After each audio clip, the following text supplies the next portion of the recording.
Penungkit.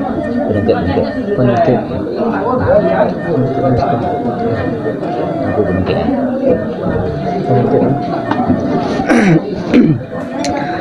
Membo kan ini mamak kami nak duduk di pangka ke angku penungkit kami membo. Angku ada. Angku balik aja nak putih.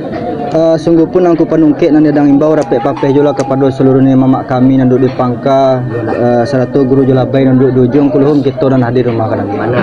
apalah boimbuan kami rupanya silang nama pangka kerajaan nama pokok lah berjalan satu langkahnya duduk seratu simpuhnya melatan cerano nangkat tangah lai kau nampak aku penungkit Sampai angku balik. seki kira Sampai angku balik. Kau baju ada. sabar kami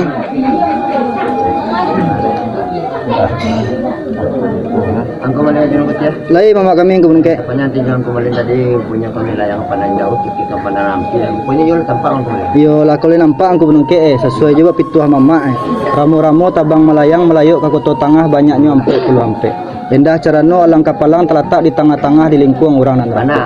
burung sunuri menari-nari ateh pamatang siriah sabak pinang menangih maliak carano nalah datang Mana? ili akan sawah di alai mudi akan sawah di taruko banyak bana siriah di balai sakira itu dalam carano jadi kandak daripada silang nambah pangka kerajaan nambah pokok siriah salai minta dicabik rokok sebatang minta diisok itu bana kandak kami aku ngungkit tu sampai Sampai kembali. saki kiro Juga kakak kembali balik kembali lah. yolah